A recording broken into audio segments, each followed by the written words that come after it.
جناب اسحاق ڈار صاحب بھی ڈپلومیٹک فرنٹ پہ بڑے فعال طریقے سے پاکستان کا مقدمہ لڑتے ہوئے نظر آئے. اور میں یہ سمجھتا ہوں کہ یہ ہماری خوش قسمتی تھی کہ نیریٹو فرنٹ ہو، ڈپلومیٹک فرنٹ ہو، اللہ تعالیٰ نے مہربانی کی اور پاکستان نے نہ صرف ڈپلومیٹک فرنٹ، نیریٹو فرنٹ پہ بھی بھرپور طریقے سے یہ جنگ جیتی. اس میں میڈیا کا، اینکرز کا، جرنلسٹ کا، رپورٹرز کا، میڈیا ہاؤسز کا بڑا فعال کردار ہے. اور میں یہ کہا کرتا ہوں کہ ہم انٹرنیشنل میڈیا پہ پاکستان کی جنگ لڑ رہے تھے تو ہمیں گھر کی فکر نہیں تھی. ہمیں پتہ تھا کہ گھر جو ہے وہ محفوظ ہاتھوں کے اندر ہے، اور جو ذمہ دارانہ صحافت پاکستان کے میڈیا ہاؤسز اور صحافیوں کی طرف سے کی گئی ہے، پوری دنیا اس کی تعریف کر رہی ہے.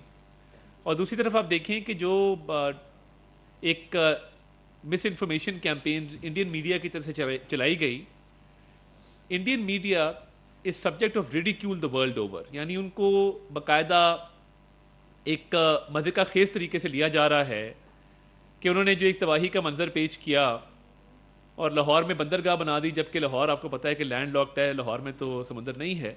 بٹ انڈین میڈیا کے مطابق لاہور میں بھی سمندر آ گیا، ملتان میں بھی سمندر آ گیا.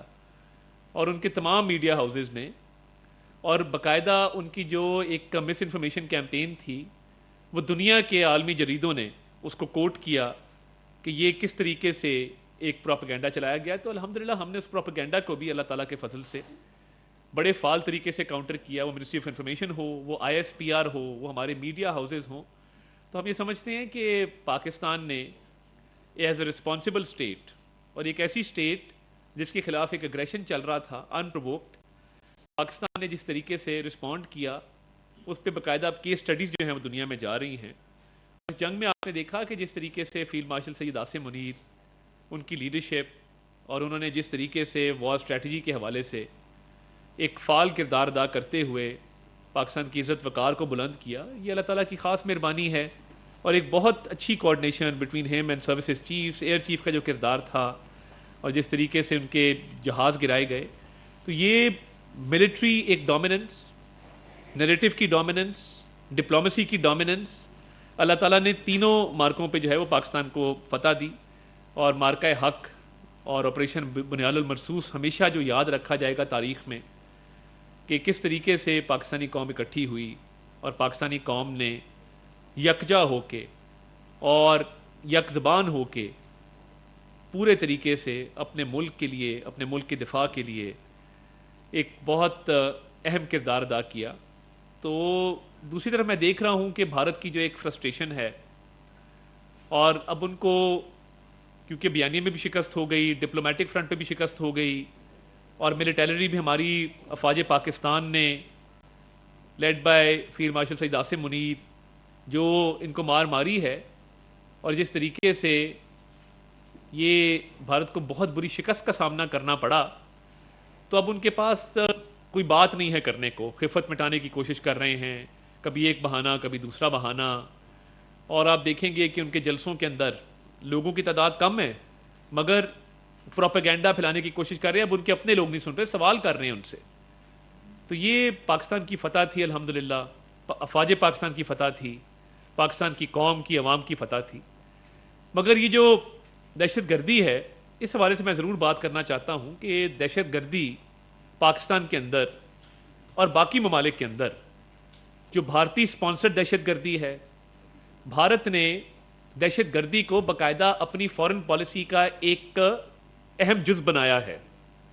اور دہشت گردی جو ہے اس کو انسٹیٹیوشنلائز کیا ہے اپنی خارجہ پالیسی کے اندر. اور کیسے کیا ہے کہ جب کینیڈا میں ہردیپ سنگھ نجر کا قتل ہوتا ہے، یا باقی ممالک میں، آسٹریلیا میں، US میں، وہ مائنورٹیز، سکھس اور جو باقی ان کی مائنورٹیز ہیں ان کی پرسیکیوشن کرتے ہیں اور ان کو قتل کرواتے ہیں، تو یہ فارن پالیسی کا ان کا حصہ ہے. تو وہ یہ اسٹیٹ سپانسر ٹیررزم میں اور ٹرانس نیشنل ریگریشن میں ملوث ہیں. اسی طرح بلوچستان کے حوالے سے جو ہم اب کہہ رہے ہیں کہ یہ فتنہ الہندوستان ہے، جب کلبھوشن یادو پکڑا جاتا ہے تو یہ بات واضح طور پہ پوری دنیا کے سامنے آ جاتی ہے کہ یہ انڈین نیوی کا ایک کمیشنڈ آفیسر ہے جس کا کیا کام ہے بلوچستان میں، جو ایک فیک نیم کے تحت، سوڈو نیم کے تحت، فرضی نام کے تحت ایک اپنے آپ کو بزنس مین شو کر کے بلوچستان کے اندر دہشت گردی کی کارروائیوں میں ملوث ہے. تو یہ پارٹ تھا ان کی فارن پالیسی کا کہ کیونکہ ان کی فارن پالیسی دہشت گردی کو پروموٹ کرتی ہے، سپورٹ کرتی ہے، اس کا حصہ ہے، اسی لیے کلبھوشن یہاں پہ آپریٹ کر رہا تھا اس فارن پالیسی کے تحت، اور یہ فتنہ الہندوستان کے اس آپریشن کا حصہ تھا۔ اور آپ دیکھیں گے ان کے ٹی وی چینلز، ان کے اینکرز، ان کے سیاستدان، ان کے حکومتی عہدیداران، ان کے وزراء، ان کو ایک obsession ہے بلوچستان سے، اور بات بات میں بلوچستان کا ذکر کرتے ہیں۔ تو یہ کیا obsession ہے؟ اور مودی اپنی الیکشن کی تقریروں میں کیوں بلوچستان کا ذکر کرتا ہے؟ کیونکہ فتنہ الہندوستان بلوچستان کے اندر دہشت گردی کی کارروائیوں کی نہ صرف فنڈنگ کرتا ہے بلکہ اسلحہ پرووائڈ کرتا ہے، اور بہت ساری کارروائیوں میں باقاعدہ طور پہ ان کے ہینڈلرز جو ہیں وہ ملوث ہوتے ہیں۔ تو یہ تقریروں میں ذکر کرنا بلوچستان کا بار بار، بلوچستان کے حوالے سے مسکنسیپشنز کریٹ کرنا، تو آپ دیکھیں گے کہ فتنہ الہندوستان سے ہماری افواج پاکستان بڑے اچھے طریقے سے نمٹ رہی ہیں، گراؤنڈ فورسز بڑے اچھے طریقے سے ان دہشت گردوں کو جہنم واصل بھی کر رہی ہیں اور ان کے خلاف کاروائیاں بھی کر رہی ہیں۔ تو یہ وہ اسٹیٹ سپانسرڈ ٹیررزم اور دہشت گردی جب آپ فارن پالیسی کا حصہ بناتے ہیں، یہ اس کے واضح ثبوت ہیں۔ کلبھوشن اس کا واضح ثبوت ہے کہ بھارت کی فارن پالیسی کا حصہ ہے دہشت گردی۔ یہ جب اپنی تقریروں میں ذکر کرتے ہیں بلوچستان کا، یہ اس کا واضح ثبوت ہے۔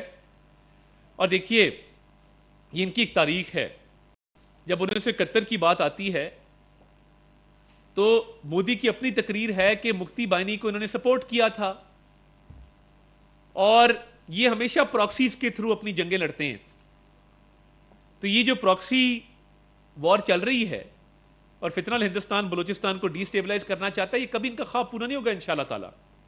حکومت پاکستان، حکومت بلوچستان، افواج پاکستان، سپہ سالار فیلڈ مارشل سعید عاصم منیر سب بڑے ڈٹرمنڈ ہیں کہ یہ دہشت گرد مٹھی بھر ریاست پاکستان کا کچھ نہیں بگاڑ سکتے انشاءاللہ تعالی، اور فتنہ الہندوستان کا خاتمہ ہوگا، بلوچستان پرامن بنے گا، بلوچستان اپنا پوٹینشیل ریئلائز کرے گا۔ مگر میں یہ ضروری سمجھتا تھا کہ آپ کے سامنے کچھ ثبوت ضرور رکھوں کہ بلوچستان کے اندر جو ایک پراکسی وار ہے فتنہ الہندوستان ہے، کلبھوشن سے لے کے ان کی تقریروں تک۔ جب جعفر ایکسپریس کا واقعہ ہوا، دنیا کے ہاسٹیج والے سچویشنز کے واقعات میں ایک بہت بڑا واقعہ تھا، اور اس میں جس مہارت سے پاک فوج نے اور ہماری ایس ایس جی نے جو یرغمال ہوئے لوگ تھے ان کو بازیاب کروایا منیمم ڈیمیج کے ساتھ، میں سمجھتا ہوں یہ بہت ایک مثال ہے ان کی ایفیشنسی کی، ان کی کمپٹنس کی، اور ان کی مہارت کی، ان کی سکل کی۔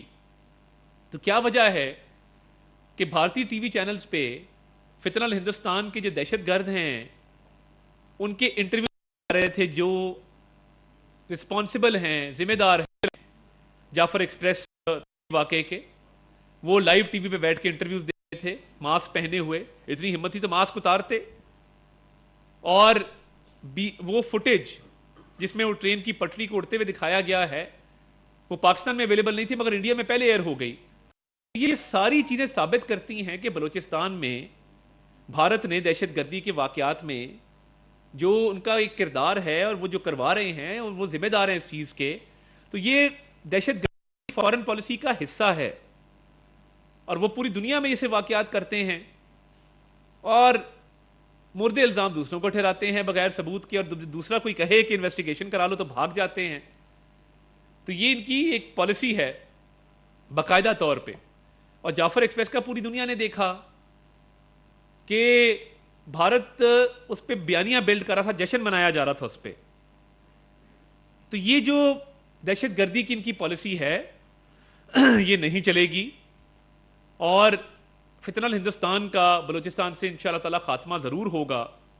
اور یہ تانے بانے آپ جس طرح کلبھوشن سے لے کے مودی کی اور اس کے وزراء کی تقریروں تک سے لے کے، اور یہ جو جعفر ایکسپریس کے ٹرین واقعے کی ایکسکلوسیو فوٹیج کا انڈین میڈیا پہ چلنا، دہشت گردوں کا انڈین میڈیا پہ آنا، وہ ایک باہوٹ بلوچ ہے، وہ انڈین میڈیا اس کو اتنا اٹھاتا ہے۔ بھائی کیوں اٹھاتا ہے؟ اس لیے کہ یہ فتنہ الہندوستان کا سپانسرڈ ٹیررزم ہے، اسٹیٹ سپانسرڈ، اور ان کی فارن پالیسی کا سپانسرڈ ٹیررزم ہے بلوچستان کے اندر۔ اور جب یہ اللہ تعالیٰ کے فضل سے جو شکست ہوئی ہے اس پوری جنگ میں، اور پھر شکست ہوئی ہے ڈپلومیٹک ڈومین میں، نریٹو ڈومین میں، اور اب پاکستان کے وفود بھی گئے ہیں. تو میں سمجھتا ہوں کہ وزیر اعظم شہباز شریف صاحب نے جب کاکول کی تقریر میں انویسٹیگیشن کا کہا تو یہ بھاگ گئے، ورنہ یہ ایکسپوز ہو جاتے اور ان کا بھارتی ایجنڈا جو ہے وہ ساروں کے سامنے آ جاتا کہ یہ بالکل جھوٹے ہیں. تو وزیر اعظم نے بھی بہت مہارت کے ساتھ پاکستان کا مقدمہ لڑا الحمدللہ. اور ملٹری فیلڈ کے اندر جب فیلڈ مارشل سعید عاصم منیر نے پوری وار اسٹریٹجی جو ہے وہ بنائی اور ان کو جب ہم نے جواب دیا تو ان کو منہ کی کھانی پڑی. اب اس خفت کو مٹانے کے لیے طرح طرح کی باتیں کریں. تو میں ایک ویڈیو چلانا چاہتا ہوں جس کے اندر آپ دیکھ سکیں گے واضح بھارتی وہ جو لنک ہے ایک بلوچستان کی سچویشن کے ساتھ، اور وہاں پہ جو ان کی دہشت گردی کی کارروائیاں ہیں کہ بھارت اس میں پوری طرح ملوث ہے. اور سوشل میڈیا پہ میں دیکھتا ہوں کہ نور ولی کے حوالے سے کیمپین چل رہی ہیں. تو یہ سوشل میڈیا پلیٹ فارمز کے اوپر بھی ہم رابطہ کریں گے ان پلیٹ فارم سے کہ یہ نور ولی ایک ٹیررسٹ ہے، اس کے ٹرینڈ چلنا، اس کی کیمپین چلنا، اس کی اجازت نہیں ہونی چاہیے. اس نے معصوم لوگوں کا قتل کیا ہے، معصوم لوگوں کا خون بہایا ہے، اور حکومت پاکستان، افواج پاکستان یہ قربانیاں رائے گاہ نہیں جانے دیں گی. اور انشاءاللہ تعالیٰ ایک ایک کا بدلہ بھی ہوگا اور فتنہ ہندوستان کا مکمل طور پہ خاتمہ بھی ہوگا. اور یہ باہوٹ بلوچ جیسے لوگ اور یہ جو بی وائی سی بھی لوگوں کو گمراہ کر رہی، میں تو آج لوگو دیکھا تو وہ بی جے پی کا اور ان کا لوگو بھی آپس میں ملتا ہے. اور جس طریقے سے انتشار پھیلایا جا رہا ہے، مجھے آپ بتائیں اس پوری جنگ کے دوران آپ نے کوئی سنا یہ جو بلوچستان میں سو کالڈ احتجاج کرنے لوگ نکلتے ہیں بلوچستان کے حقوق کے لیے، انہوں نے بات کی ہو جنگ کے حوالے سے، پاکستان کے دفاع کے حوالے سے؟ ان کو پیسے جس بات کے ملتے ہیں وہ وہی بات کریں گے. تو یہ میں سمجھتا ہوں کہ نور ولی جیسے ٹیررسٹ کا سوشل میڈیا پہ بالکل یہ نہیں چلنا چاہیے. وہ آفیشلی بھی اپروچ کریں گے. اور باہوٹ بلوچ اور یہ فتنہ ہندوستان کے جو ٹیررسٹ ہیں جو باقاعدہ طور پہ انڈین میڈیا پہ آتے ہیں اور انڈین میڈیا ان کو سیلیبریٹ کرتا ہے، تو کلبھوشن سے لے کے باہوٹ تک اور یہ جو ان کی ٹیررسٹ ہیں ان کا انڈین میڈیا پہ آنا اور مودی کا بار بار بلوچستان کرنا، اس کو پتہ ہے کہ بلوچستان پاکستان کی لائف لائن ہے. اور انشاءاللہ تعالیٰ وزیر اعظم شہباز شریف، فیلڈ مارشل سعید عاصم منیر اور پوری حکومت، پوری ریاست انشور کرے گی کہ بلوچستان پرامن بھی ہوگا، ترقی بھی کرے گا، اور بلوچستان میں خوشحالی بھی آئے گی، اور پاکستان کی ترقی میں بلوچستان اپنا کردار بھی ادا کرے گا. اور یہ مٹھی بھر جو فتنہ ہندوستان کے دہشت گرد ہیں ان کا مکمل خاتمہ. خود اپنی آنکھوں سے دیکھا، اپنے کانوں سے سنا کس طریقے سے بھارت جو ہے وہ فارن پالیسی کے ذریعے دہشت گردی پھیلاتا ہے دوسرے ممالک میں. اور یہ خزدار کا واقعہ ہو جس میں معصوم بچے جو ہیں ان کو نشانہ بنایا گیا. اور آپ دیکھیے کہ جب مارکہ حق چل رہا تھا اور آپریشن بنیاد المرصوص چل رہا تھا تو اس دوران 32 اٹیک ہوئے بلوچستان کے اندر. یہ کیا تھا؟ یہ ایک کوآرڈینیٹڈ ایفرٹ تھا ان کا. اللہ تعالیٰ نے فتح دینی تھی، اللہ تعالیٰ نے پاکستان کی نصیب میں یہ عزت لکھی تھی، تو ہم اس میں کامیاب ہوئے. مگر یہ جو بھارتی دہشت گردی ہے، اسٹیٹ اسپانسرڈ ٹیررزم ہے، فتنہ الہندوستان ہے، یہ باقاعدہ طور پہ ان کی فارن پالیسی کا، گورنمنٹ کی پالیسی کا حصہ ہے. مگر پاکستان انشاءاللہ تعالیٰ جس طرح ان کو کنونشنل وارفیئر میں شکست ہوئی ہے، پاکستان ان کو یہ ان کی پراکسیز کو بھی ہرائے گا اور یہ خطے کے لیے پورے امن کی ضمانت دے گا انشاءاللہ تعالیٰ پاکستان. اور پاکستان میں خوشحالی بھی آئے گی اور بلوچستان میں بھی امن واپس لوٹے گا. اب آپ کے کچھ سوال ہیں تو میں اس کے لیے جی صاحب یہ بتائیے کہ پرائم منسٹر نے وقت بنایا جانے کے لیے بین الممالک سے جنگ بندی کے بعد. انڈیا نے پھر تیسرے دن ہی بنا دیا وہ چلے بھی گئے، ہم اب جا رہے ہیں، ایک ہی ملک سے ہماری ملاقات ہوئی ہے، تو کیا کر رہے ہیں؟ آپ نے اگر کمپیریزن کیا ہو، آپ تھوڑا اگر اسٹڈی کر لیتے تو آپ کو پتہ لگتا کہ جو بلاول بھٹو زرداری صاحب والا وفد ہے اس نے یونائٹڈ نیشنز میں سیکرٹری جنرل سے، جنرل اسمبلی کے پریزیڈنٹ سے، چائنا کے، یو ایس کے، یو کے، رشیا کے پی آر سے ملاقات کی ہے، تھنک ٹینک سے ملاقات کی ہے. انڈیا کے وفد کی کیا کارکردگی ہے، وہ کن ممالک میں جا رہے ہیں، میں تو کبھی سنا بھی نہیں کئی جگہ جہاں وہ جا رہے ہیں. تو تھوڑا سا اس پہ ریسرچ کر لیجیے گا. Thank you. اس میں طارق صاحب یہ بتائیے گا کہ ایک تو یہ جو سارا ہے، ہمیں تو یہ معلوم ہے کہ بھارت اس میں ملوث ہے، اس کے حوالے سے عالمی سطح پر یہ پیغام جو پہنچایا جا رہا ہے حکومت پاکستان کی جانب سے. اور دوسرا یہ کہ جو مہرنگ بلوچ ہو یا کوئی اور ہو، جب یہ ریاست کے خلاف اس طرح کھلے عام بغاوت کرتے ہیں تو اس کو روکنے کے لیے کیا ہمیں کوئی ٹھوس اقدامات؟ جی بہت آپ کے بڑے اہم بڑے اچھے سوال ہیں. پہلی بات تو یہ ہے کہ عالمی سطح پہ ابھی وفود بھی جو گئے ہیں وہ بھی اس کو ہائی لائٹ کر رہے ہیں بھرپور طریقے سے، اور دنیا کے فورمز پہ یہ بتایا جا رہا ہے کہ جو بھارت کا اسٹیٹ اسپانسر ٹیررزم ہے اس کے ہمارے پاس واضح ثبوت موجود ہیں، اور یہ وقتاً فوقتاً ڈپلومیٹک چینلز پہ یہ بات چیت چلتی بھی رہتی ہے۔ اور دیکھیے، جو بلوچستان کے نوجوانوں کو گمراہ کرنے کے لیے ایک بھارتی فنڈڈ ایک پروپیگنڈا چلتا ہے، اب جب وہ پروٹیسٹ کر رہے ہیں 15 لوگ، 20 لوگ، 25 لوگ، 30 لوگ، اب لوگ یہ سمجھ گئے ہیں کہ یہ حقوق کی بات نہیں کر رہے۔